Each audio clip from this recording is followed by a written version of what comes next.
Right now, the biggest problem in artificial intelligence is not intelligence. It's not data. It's not even models. It's memory.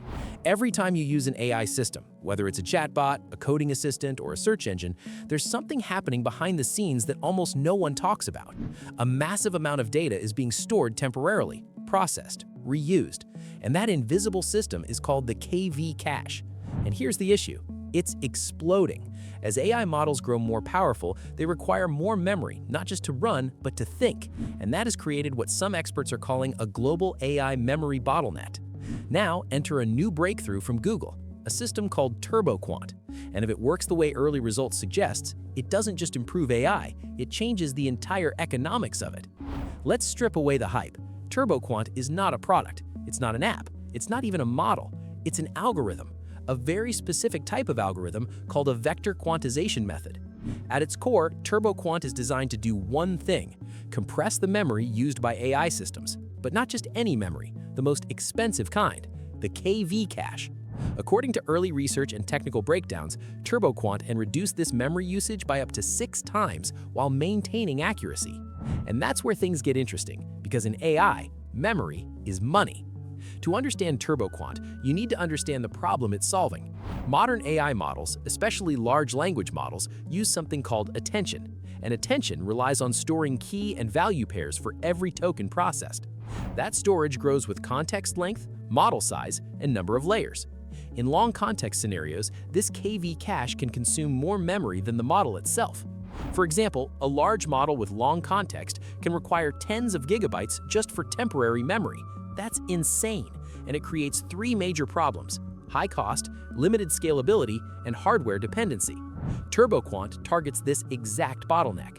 TurboQuant introduces a new way of compressing data. Traditional AI systems store values in 16-bit or 32-bit precision. TurboQuant reduces that to around 3 bits per value. And here's the crazy part: without losing accuracy, based on benchmarks. This is not supposed to be possible, because normally when you compress data this aggressively, you lose quality.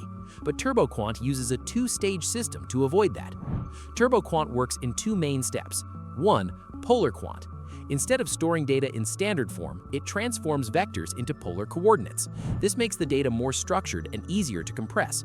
2. JQL, quantized Johnson-Lindenstrauss. After compression, there's still some error, so TurboQuant adds a correction layer, using a 1-bit transform to restore accuracy.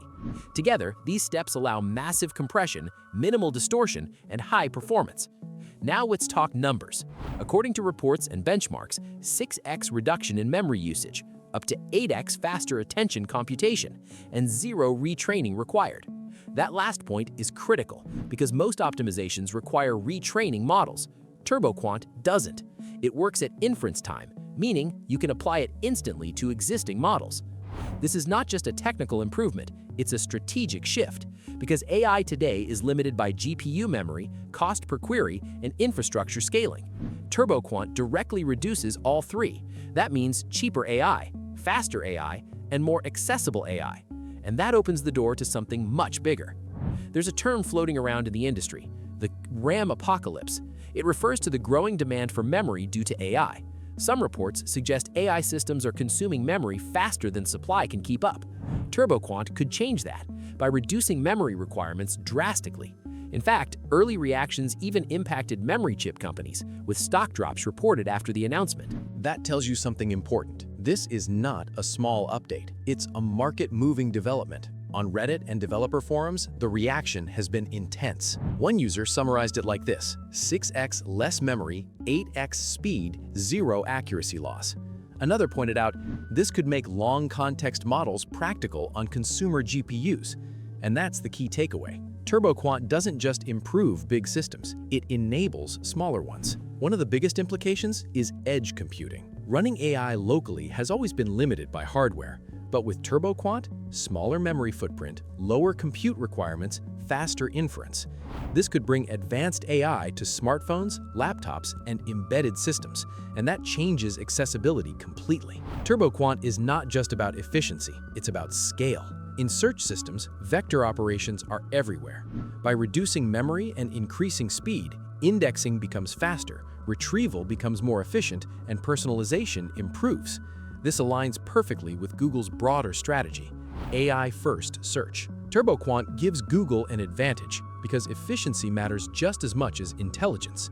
Competitors like OpenAI, Meta, and Anthropic will now need to respond, because whoever controls cost efficiency controls scalability. Right now, the AI industry is heavily dependent on high-end GPUs, especially from companies like NVIDIA.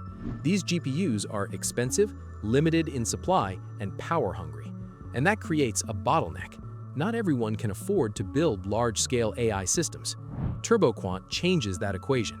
By reducing memory requirements, it allows more models to run on fewer GPUs, which means lower barriers to entry and potentially more competition. AI doesn't just consume resources, it consumes energy. Training and running large models requires massive amounts of electricity, and as adoption increases, so does the environmental impact. TurboQuant helps reduce that footprint by lowering memory usage, reducing compute load, and improving efficiency. This doesn't eliminate the problem, but it moves things in the right direction. One of the most exciting possibilities is what this means for open-source AI. Smaller teams often struggle with hardware limitations, memory constraints, and deployment challenges. TurboQuant could level the playing field, allowing more powerful models to run on modest hardware. This could lead to faster innovation, more experimentation, and greater diversity in AI development. Adopting new systems isn't always easy. Developers need to understand the method, integrate it into their pipelines, and test performance. Even powerful innovations take time to spread because tools are only as useful as their usability. TurboQuant's success will depend not just on performance, but on adoption. When one company makes a breakthrough, others respond. TurboQuant will likely trigger new optimization techniques, alternative compression methods, and competing approaches. This is how innovation accelerates. One breakthrough leads to many. What makes TurboQuant interesting is that most users will never see it. There's no interface, no UI, no visible feature. And yet, it could power everything behind the scenes.